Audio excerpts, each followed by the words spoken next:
Hai co-friends, pada soal ini yang ditanyakan adalah larutan manakah yang memiliki titik beku tertinggi?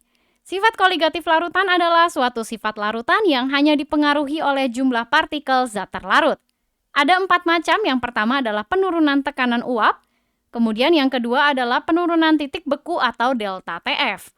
Adanya suatu zat terlarut pada larutan akan membuat sebuah titik beku larutan lebih kecil dibandingkan dengan titik beku pelarutnya.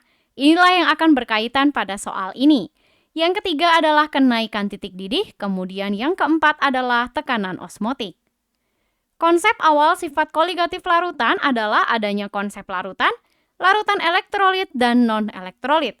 Berikut ini adalah penjelasan berkaitan dengan pengelompokan larutan elektrolit dan non-elektrolit. Kemudian ini juga masih kelanjutan dari penjelasan yang sebelumnya.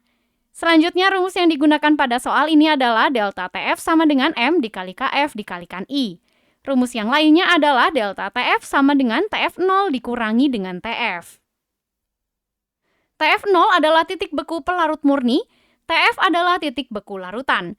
Delta TF adalah penurunan titik beku, KF-nya adalah tetapan penurunan titik beku.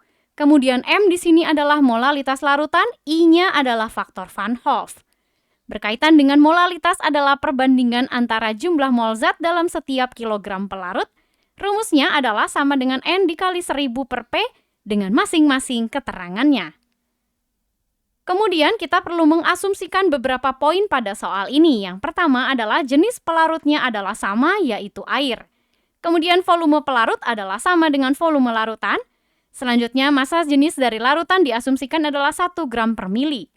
Dengan demikian, pada soal ini dapat dianggap bahwa molaritas sama dengan molalitas.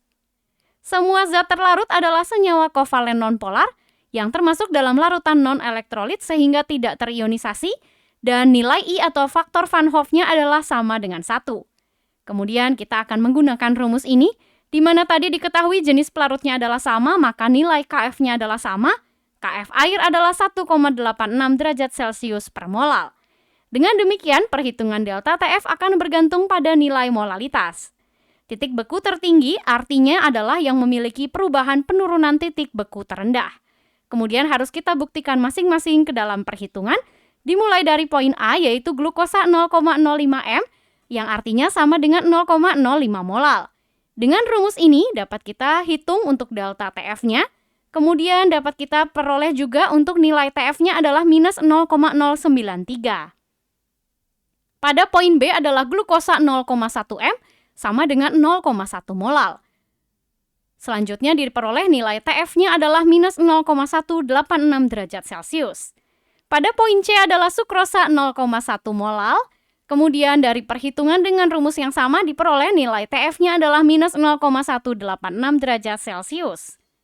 Berikutnya adalah poin D, sukrosa 0,15 M atau sama dengan 0,15 molal. Dari perhitungan diperoleh nilai TF-nya minus 0,279.